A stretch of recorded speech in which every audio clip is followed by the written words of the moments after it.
María Corina Machado habla con Carla Angola, respondiendo varias preguntas de diferentes personas, con respuestas muy concretas.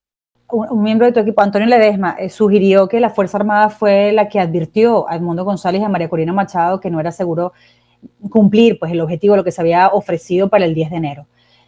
No sé si quieres ampliar algo más en este sentido. Sé que los contactos se mantienen, lo has dicho varias veces, pero esos contactos ¿qué tan firmes son? Y además, ¿qué tan vinculantes pueden ser como para esperar algo realmente tangible de la Fuerza Armada?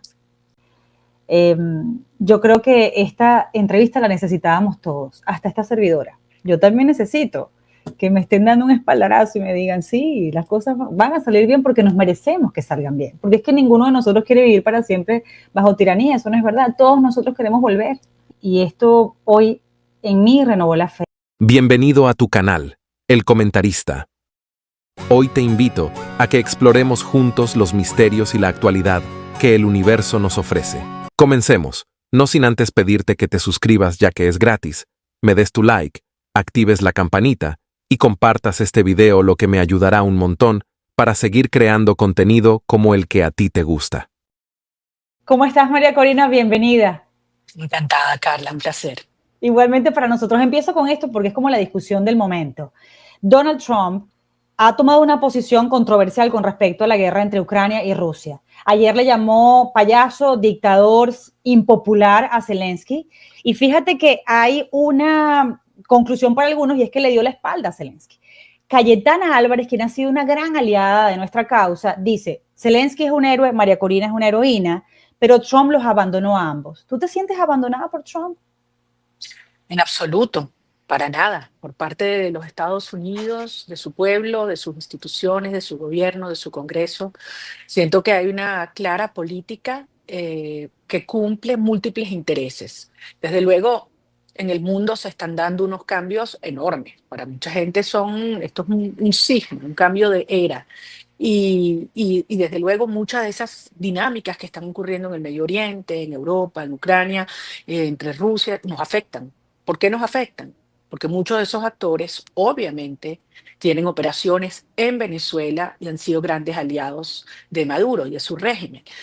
Trump ya fue presidente de los Estados Unidos y por lo tanto sabe claramente cuál es la naturaleza de los vínculos que tiene Maduro con los que son hoy declarados sus enemigos. No solamente me refiero a ciertos regímenes, me refiero también a lo que declaró como la gran amenaza, que son carteles de la droga y otras organizaciones designadas como terroristas, organizaciones extranjeras terroristas.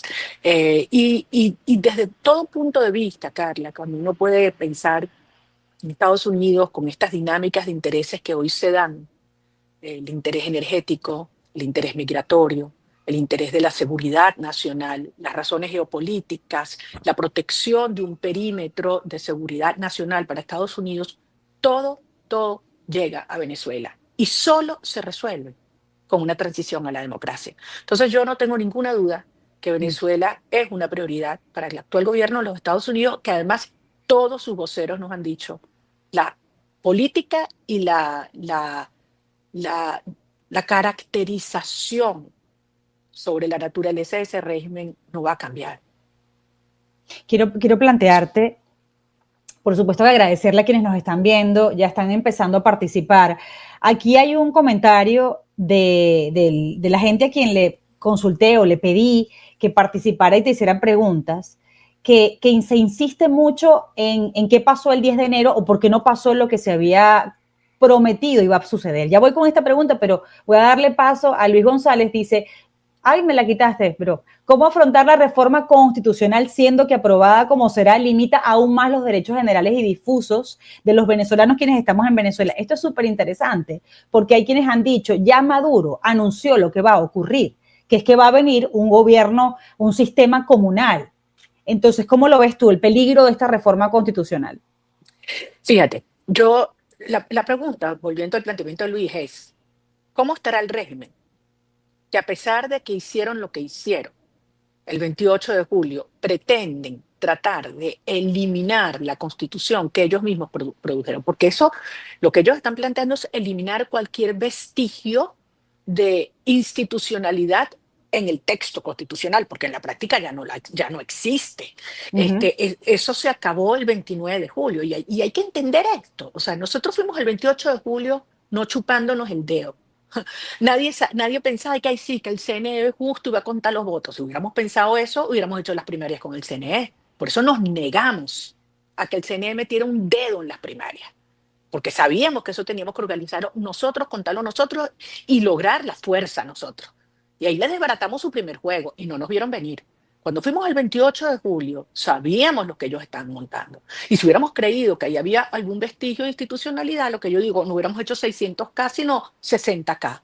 Pero sabíamos que ahí había que montar una legión ciudadana porque estábamos combatiendo todo un sistema, irrumpiendo contra un sistema y derrotamos al sistema cuando le restregamos la carta, las actas. Pero ese día, cuando el mundo entero vio las actas, los militares vieron las actas, los ciudadanos de todos los rincones del mundo y por supuesto los venezolanos, conocimos y comprobamos los resultados, ese día el régimen dijo, no más, Ujú.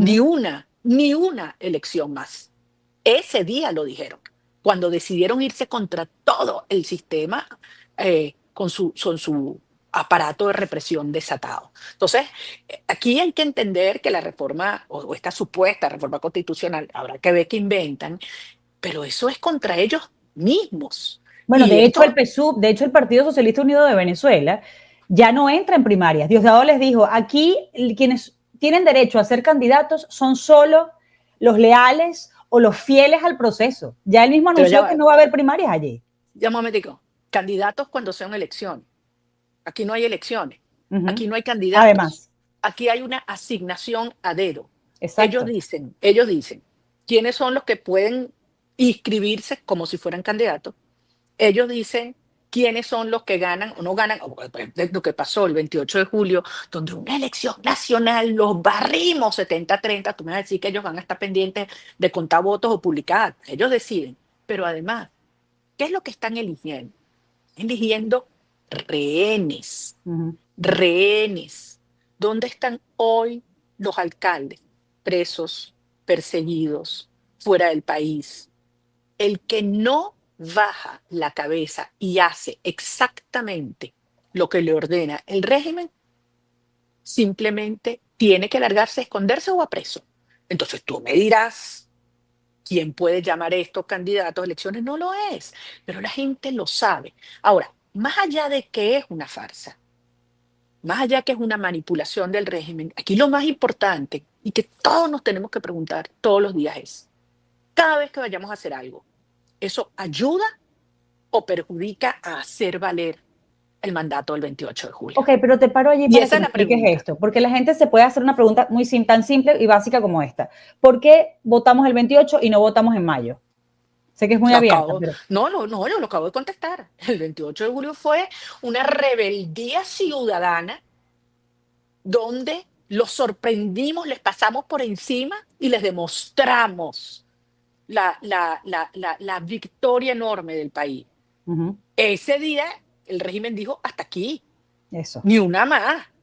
Y el mundo también, y los venezolanos también. Pero es que Dijimos, aquí, hay una señora en el Zulia que me decía, Carla, pero el gobernador de oposición me arregló la calle y me puso luz, cónchale, yo por lo menos quiero tener en mientras tanto llega la libertad, a un gobernador que se parezca a mí, o que haga algo por mi ciudad. Eso es suficiente para ir a votar en mayo.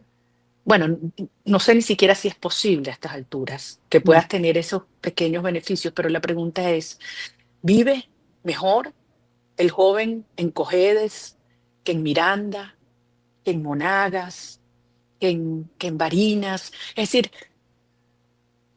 ¿hay alguna esperanza mayor? ¿Hay alguna... la plata le rinde más? ¿Sus hijos han regresado? O sea, ¿es posible tener vida? No, no, no. Estamos frente a un sistema que busca destruirlo todo. Y aquí no queda otra que reconocer lo que hemos hecho. No estamos igual hace un año de lo que estamos hoy. No, Carla. Hace un año no teníamos la fuerza ciudadana que hemos construido, que está allí.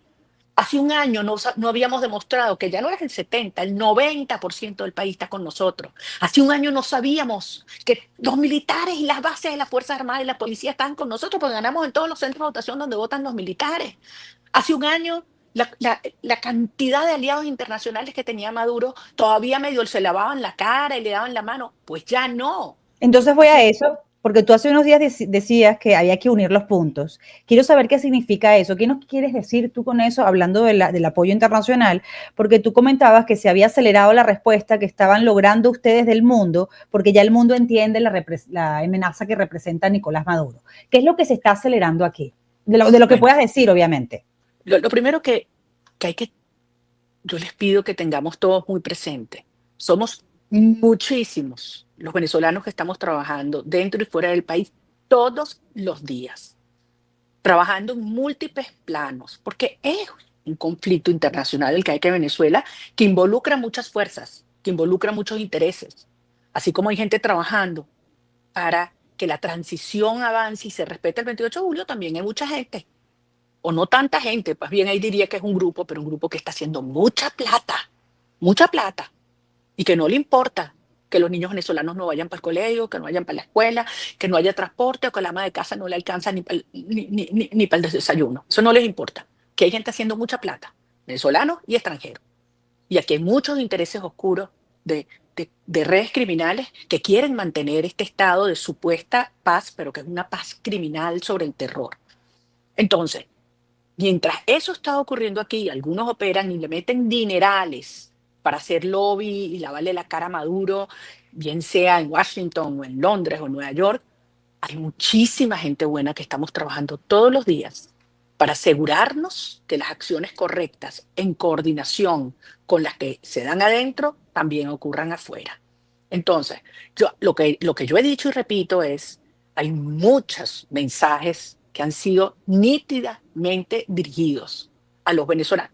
La última declaración del presidente Trump donde dice que el régimen venezolano es enemigo de los Estados Unidos. Lo dijo él. Y cuando vemos lo que son las declaraciones, por ejemplo, el comandante del Comando Sur sobre Venezuela en el Senado, como describe las amenazas sobre los Estados Unidos, allí está muy claro. Entonces, yo lo que les digo es, ¿quiénes son? Y a mí esto me impacta muchas veces. Los que buscan escoger y promover todos los mensajes que desmoralizan para confundir a los venezolanos y para hacer creer que nosotros no tenemos un gran aliado en la política exterior de Estados Unidos, de América Latina o de Europa.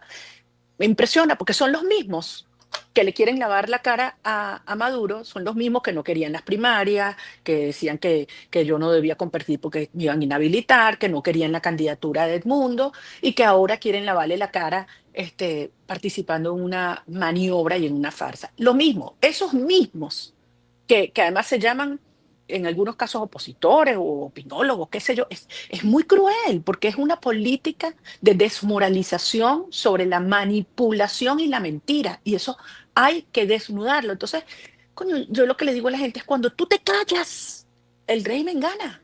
Cuando te dejas engañar por esa gente, el régimen avanza. Cuando tú te sientes demoralizado y no ves todo lo que hemos logrado, ellos logran lo que querían contigo. Yo no te voy a decir que esta situación es fácil, Carla. Es una situación muy dura, muy compleja, en el mundo Hablando, entero, en el mundo entero. hablando de esa situación difícil que ustedes pueden estar enfrentando, tanto tú como el presidente Edmundo González, yo tengo entendido que el secuestro del yerno del presidente Edmundo fue una, bueno, quizás es fácil llegar a esa conclusión, fue una maniobra para intentar a él paralizarlo, para intentar hacerle pensar o hacer un balance entre qué es más importante, mi familia o el país, y quizás pensar que la familia era lo más importante, pero también lo que me dicen, y no sé si cometo una infidencia, pero su propia hija le dijo, papá, no, es que ni Rafael va a poder ser libre si Venezuela no es libre. Entiendo que el impulso para que él continuara asumiendo para lo cual fue elegido fue de su propia familia, de su círculo más cercano. Mira, Carla, esto es un tema que el país tiene que saber. Cada venezolano debe conocer lo que la familia de Edmundo González ha vivido desde el 7 de enero. Y todos los que tenemos gente muy querida presa, perseguida, nuestras familias separadas, sabemos lo que eso significa. El tener que poner muchas veces sobre una balanza el amor a una persona cercana que tú adoras y la responsabilidad con tu país. Y la operación que le han aplicado al presidente electo ha sido algo tan cruel, utilizando personas de muchos sectores, algunos llegando de afuera, otros de adentro, de un sector, de otro sector, cercanas. Ha sido una cosa brutal. Y yo te voy a decir, yo tengo una profunda admiración y un gran respeto por Edmundo González y por toda su familia, que han preservado este mandato. Y le decían, si tú te callas, si tú renuncias, si tú te encierras, si tú no viajas, si tú no vas a esta reunión, entonces se van a liberar a tu yerno. Y él se ha mantenido allí firme. Y esto es algo que todos los venezolanos le reconocemos y le debemos reconocer siempre.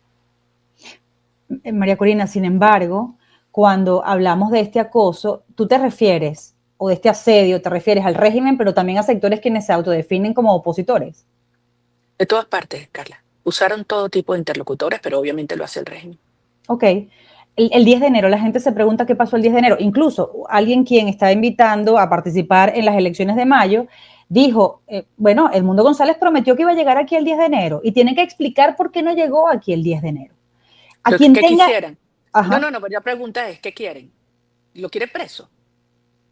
¿Lo quiere preso como su yerno? ¿O quiere Edmundo González haciendo el extraordinario trabajo que ha hecho? Porque algo yo sí les quiero decir.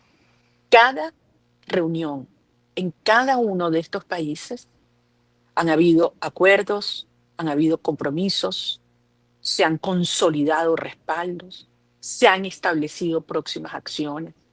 O sea, la conferencia sobre seguridad de Múnich, el mundo no pudo ni descansar, ni dormir. Eso fueron reuniones tras otra, una tras otra, algunas públicas, otras obviamente no. Y este es el trabajo que hay que hacer, porque todos entendemos que lo que está ocurriendo en Venezuela, su centro de gravedad obviamente es aquí,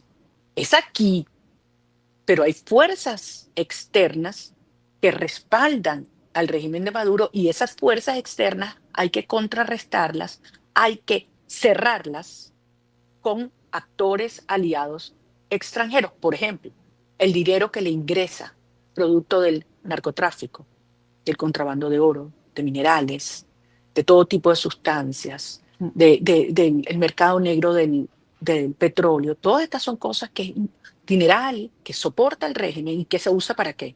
Para un aparato brutal de propaganda que busca aterrar, mentir, engañar, paralizar y para el aparato de represión. Y eso es lo único que le queda. Ah, que es dañino, que es letal. Claro que sí. Si no, no estaríamos en este momento resguardándonos o asilados o fuera del país. Y si no, no habrían 1.194 personas Le pedí presas en preguntas a la esta hora. audiencia y una de esas preguntas justamente era, María Corina, ¿por qué siempre dices que el régimen está débil? Entendemos que esté débil desde el punto de vista político, pero siguen allí justamente con todo esto, estos elementos que les permiten reprimir con la peor intensidad que hemos visto en 25 años. ¿Por qué seguir Sí. insistiendo en que son débiles? ¿De dónde viene esa debilidad? Bueno, además que yo no quiero aquí confundir las dos cosas. Claro que es muy dañino y claro que es letal. Y tienen las armas, además, no tienen escrúpulo alguno para usarlas. O sea, mira lo que está pasando, por ejemplo, hoy en la Embajada de Argentina bajo protección de Brasil. Mira lo que ha ocurrido con dirigentes esta misma semana que siguen deteniendo a los que están desaparecidos. Y nos los recuerdan todos los días. A mí me acusan de cuánta cosa pasa por su cabeza todos los días. Y al final eso es para demostrar que, o más que eso, lo que quiero decir, eso es lo que refleja que lo único que les queda es eso, el terror, la fuerza y la mentira. ¿Que hace daño? Sí, pero recurres a eso cuando no tienes más nada. Y yo lo que sí estoy convencida es que la legitimidad que le quitamos, que le arrancamos el 28 de julio, no hay nada que puedan hacer para recuperar ni un ápice. Los apoyos internacionales de aliados que lo repudiaron al calificarlos como lo que hacen, terrorismo de Estado, crímenes de lesa humanidad. No hay nada para recuperarlo. Entonces, es como una fiera herida, muy peligrosa, porque está consciente de que está herida, de que está débil, porque ha perdido pilares fundamentales sobre los que se apoyaba. Insisto, no estoy diciendo que no sea peligroso ni dañino, son dos cosas totalmente distintas. ¿Qué te parece? ¿Te decepcionó la posición de Chile cuando decía que no reconocen al régimen, pero tampoco reconocen a Edmundo González? Después de lo que pasó allí, el asesinato por encargo aparentemente del teniente Ronald Ojeda. Fíjate, el presidente Boric fue el primero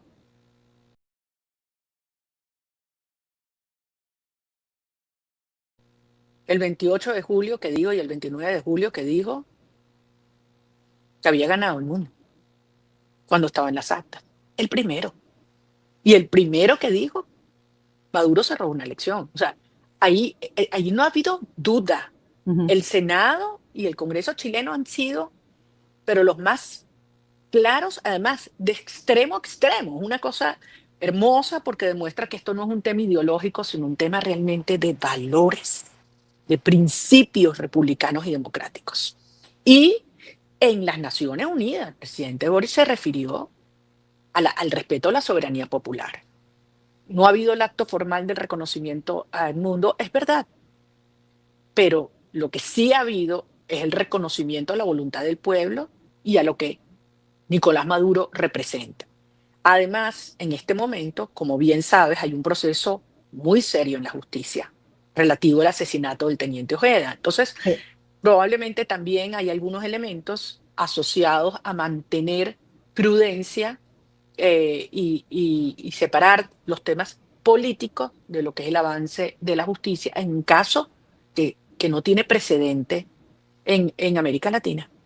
Un miembro de tu equipo, Antonio Ledesma, sugirió que la Fuerza Armada fue la que advirtió a Edmundo González y a María Corina Machado que no era seguro cumplir pues, el objetivo, lo que se había ofrecido para el 10 de enero. No sé si quieres ampliar algo más en este sentido. Sé que los contactos se mantienen, lo has dicho varias veces, pero esos contactos ¿qué tan firmes son? Y además, ¿qué tan vinculantes pueden ser como para esperar algo realmente tangible de la Fuerza Armada? Yo claro que espero mucho. Los oficiales y soldados que conforman la Fuerza Armada saben que este sistema de régimen bajo Maduro los arrastra a todos hacia un abismo donde quieren hacerlos cómplices de los crímenes que han cometido, donde el país termina de hundirse en una dinámica de bandas criminales y de narcotráfico y de destrucción y hambre para su propia familia. Pero además deben estar muy claros que la naturaleza de este régimen es hoy en sí misma evidente para el mundo, para los Estados Unidos, y que aquí va a venir un proceso de acorralamiento y de asfixia para el régimen. Eso va a pasar. No te puedo decir que es una cuestión de horas o días o semanas, pero eso va a ocurrir porque la realidad está allí, evidenciada, te la repiten todos los días. Entonces, tratarán de confundirlo o que no lo vean, pero eso va a ocurrir. Y yo tengo plena confianza que en la inmensa mayoría de esos hogares de nuestros militares y policías hay claridad de cuáles son las dos cosas que le espera, cuáles son las dos cosas que le espera a cada uno de ellos, y que va a llegar el momento que tienen que actuar. Pero tú estás hablando de una negociación, porque claro, con lo que se quedó la gente fue a Grenell yendo a estrecharle la mano a Maduro, sacar a sus rehenes, luego enviarle venezolanos del Tren de Aragua o no, simplemente por una condición de ilegalidad de estatus en este país, y ya no hay ninguna acción. El presidente Trump es verdad que dijo que Maduro era su enemigo y que acababa de llegar, tenía solo 3 semanas en el poder y que estaban tomándose muy seriamente lo que está ocurriendo en Venezuela.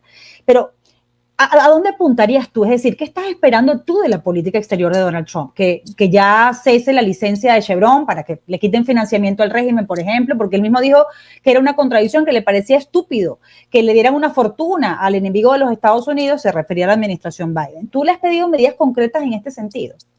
Hemos tenido muchas conversaciones con representantes del gobierno de Estados Unidos en distintas agencias, en distintos departamentos, en el Congreso, y obviamente hay un plan de trabajo con un conjunto de acciones, un paquete de acciones muy precisas, con una secuencia clara. Pero obviamente sobre eso no voy a entrar en detalles públicamente.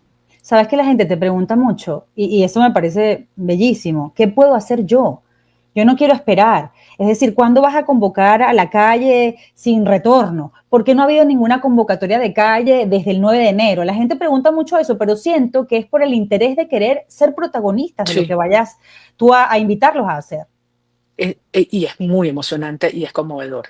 Justo antes de entrar en esta conversación, estaba hablando con los equipos de 2 estados y me estaban contando lo que estaban haciendo en las comunidades, lo que la gente les decía, la respuesta, etcétera. Hay mucha conciencia, ¿sabes?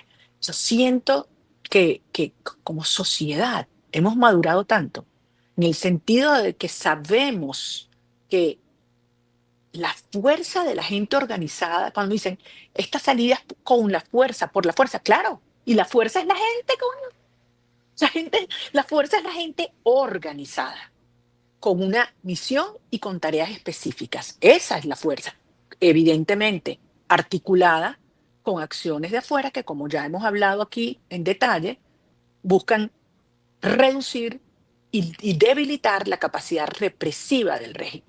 Porque al final, o sea, Carla, esto no es cuestión de simplemente eh, llamar a la calle y ya. La gente sabe que tiene que ser con inteligencia para protegernos y para lograr el propósito que nos hemos propuesto, que es terminar de quebrar los pilares sobre los que se soporta el régimen hoy. Y esto es una dinámica, nuevamente, que requiere una enorme convicción, serenidad, porque la urgencia la tenemos todos. Pero pasamos a una etapa que si estuviéramos en un proceso democrático, electoral, bueno, tú tienes tu cronograma, sabes qué pasa el día 1, el día 2, el 3. Estamos en una lucha existencial por desalojar un régimen a quien derrotamos. Y obviamente estamos en una fase donde los tipos de organización se adaptan a una nueva realidad y tú haces distintas cosas. En fases, estamos en una fase donde el trabajo que estamos haciendo no es un trabajo público que exponga, sino que cada quien sabe hasta dónde puede llegar porque la realidad en el país es distinta. Y que además tiene otro elemento y yo quiero resaltar aquí, y son los venezolanos en el exterior. O sea, el poder que tiene nuestra diáspora es monumental, porque es mantener la causa venezolana como una prioridad.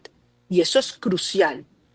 Venezuela es importantísimo para todos los países democráticos del mundo y entienden las fuerzas que aquí confluyen, pero hay que ponerlo de primera. Y ese es un trabajo que tenemos que hacerlo y para lo cual la voz, elevar la voz, no caer en la mentira, repetir la verdad, eso es algo. Y si el régimen eso no lo desestabilizara, pues no gastara esas millones y millones y En millones de bots. dólares que gasta en bots, en mentiras, en reproducir mensajes, en bloquear el internet, en acabar con los programas en la red, cada vez que pueden me entrancan, me entrancan.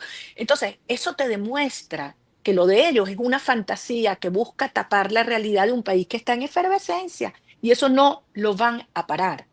Y nosotros estamos organizando esta energía y llegarán los momentos adecuados para los siguientes pasos ya públicos en otro nivel. Esos momentos llegarán y se están construyendo. Pero esto es un momento de organización, de entrenamiento, de formación y sobre todo de comunicación. Y lo que les pido a la gente es, aquí nadie te puede dejar engañar. Y además hay que tener criterio para saber quién y por qué dicen cada cosa. Esta pregunta de José es importantísima porque ¿qué has conversado con Marco Rubio? ¿De qué hablas con él? Porque Marco Rubio ha sido el que llamó narcoterrorista a esta gente, el que los llamó capo, y ahora está en una posición de secretario de Estado que tiene que complacer al presidente, lo que diga el presidente.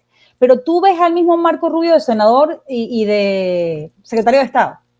Bueno, obviamente cuando eres un funcionario del gobierno no puedes decir cosas que dices como cuando eras senador. Uh Eso es -huh. evidente en cualquier país del mundo. Ahora, yo estoy absolutamente segura que antes de designar a Marco Rubio, el presidente Trump alineó y habló con él sobre los temas fundamentales del mundo. Entre ellos, no tengo ninguna duda que está Venezuela, Cuba y Nicaragua. Y cuando hablamos con Marco Rubio fue categórico.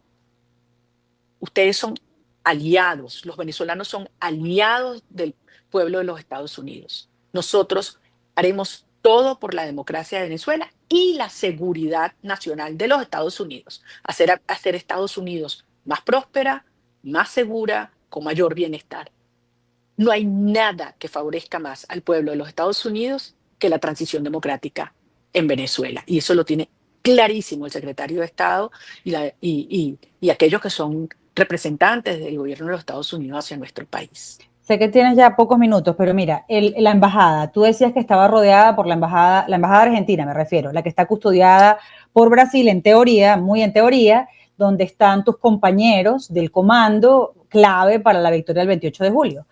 Esa embajada está rodeada por la de Rusia y por la de Corea del Norte. ¿Qué nos quiere decir? ¿Que hay algún tipo de alianza entre el régimen de Maduro y estos países? Porque fíjate que hay quienes llegaron a pensar que en las negociaciones de Trump con Putin podía entrar Venezuela. Mira, salte de Venezuela y ahí vemos cómo negociamos lo que pase en Europa del Este. ¿Eso para ti tiene algún sentido? ¿Es una fantasía ver a Maduro terminar como Bashar al-Assad en Moscú y que nos deje en paz? Carla, yo no voy a especular sobre negociaciones complejísimas de las cuales uno tiene una fracción de la información que es pública o que puedes compartir con algunas personas, pero ahí hay demasiados intereses asociados a distintas zonas y problemas de orden geopolítico. Pero no tengo ninguna duda que cuando se habla de círculos de influencia para la seguridad nacional de los Estados Unidos, en ese círculo de seguridad indiscutiblemente entra Venezuela. No tengo ninguna duda. Ahora, sobre la embajada, no, yo no, en ningún caso nosotros hemos insinuado de ninguna manera que las embajadas de Norcorea o de Rusia estén confabuladas con el asedio que se ha hecho a la embajada. Lo que estoy diciendo es, mira quiénes son los vecinos. Uh-huh. Lo que sí digo es que viviendas particulares han sido tomadas a la fuerza, sacados a los dueños y tomados como comandos de fuerzas del régimen altamente armadas, con armas de asalto, apuntando e intimidando a nuestros compañeros. Porque Ese es el porque nivel. dices que les queda poco tiempo. ¿Temes que lleven adelante una acción todavía más violenta contra ellos? No, mi preocupación es que, o sea, la planta murió. O sea, Uh-huh. ya tenían 88 días sin luz, colapsa la planta porque no permitían que le hicieran mantenimiento. ¿Cuántos días de comida y de agua les queda? Ese es el Claro. punto. Entonces, si no se repara la planta o si Corpoelec, que se robó los fusibles, lo vuelve a colocar, estamos en una cuenta regresiva.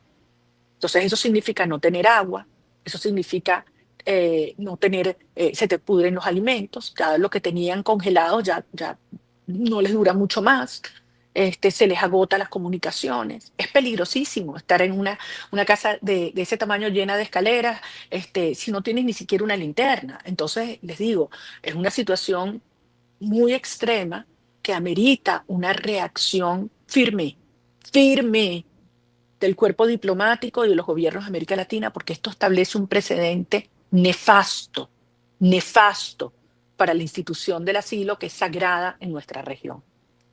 Mira, hay una pregunta constante y es que como se reunieron con Israel en esta gira del presidente Edmundo González Urrutia, si va a ir a Israel y te han pedido también alguna palabra sobre este horror y es que los hermanitos Vivas Sí.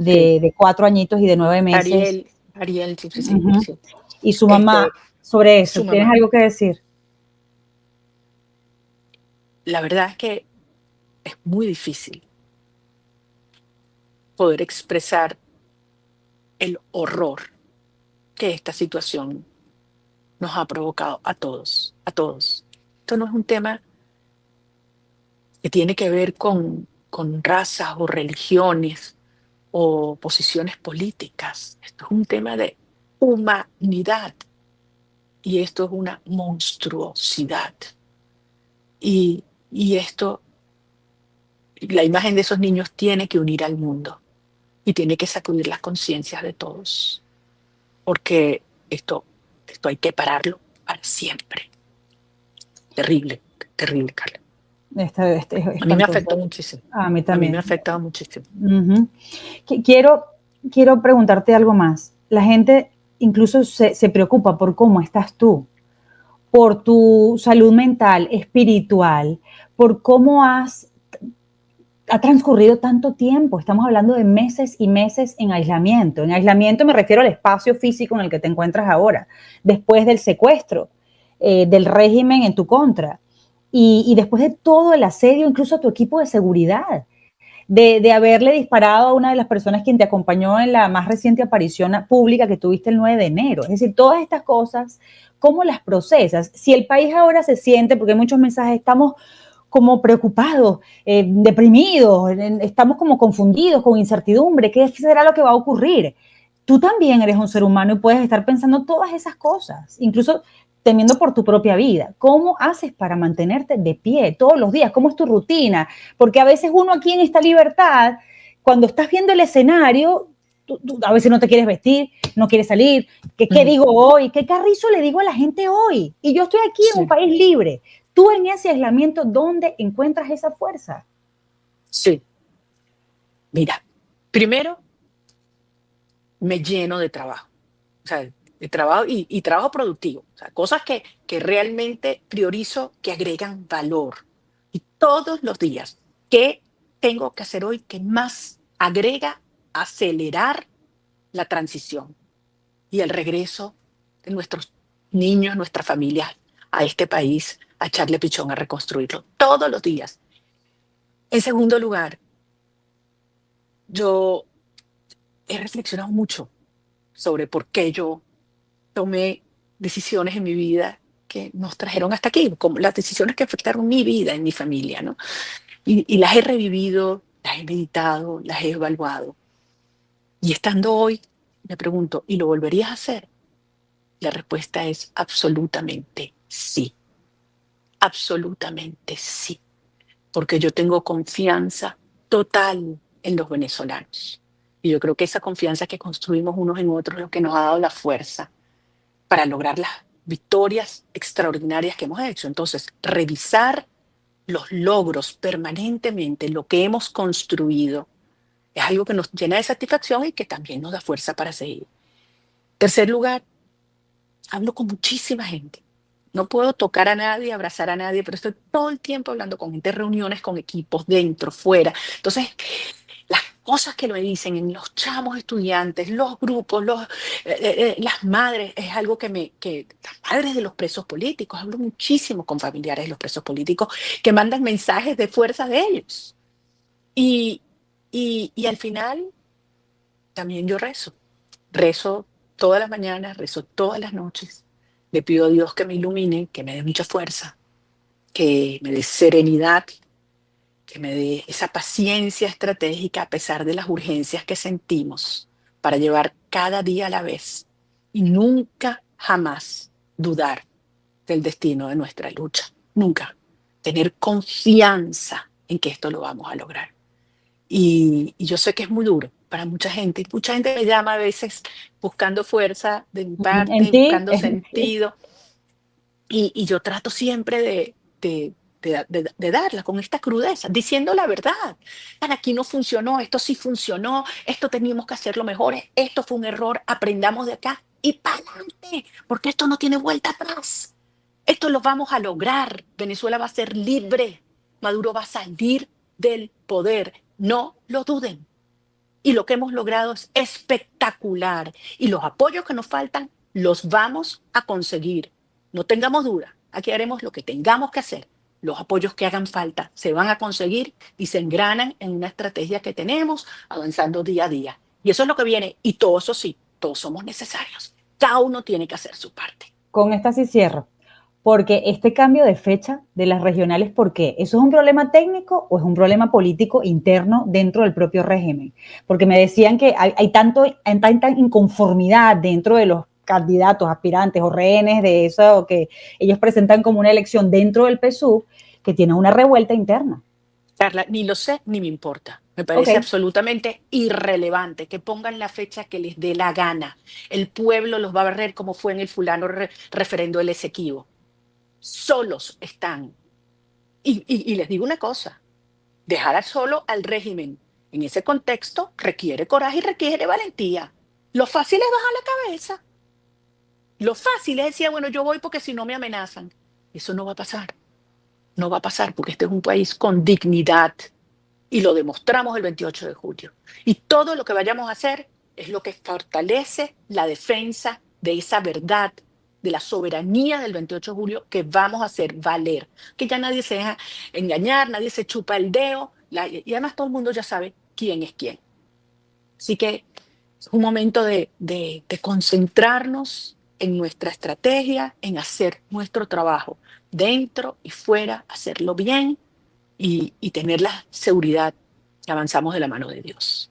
María Corina, muchísimas gracias por este tiempo. Sé que me excedí, como siempre. Abuso Como un poquito. Abuso un poquito, pero, no, pero sé.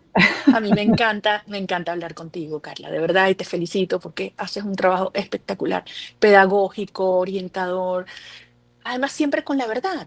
Yo creo que esa es nuestra fortaleza. Cuando la cosa sale bien, mira, qué maravilla. Cuando sale mal, miren, señores, hay que mejorarla. Esto no nos está funcionando. Reinventarnos.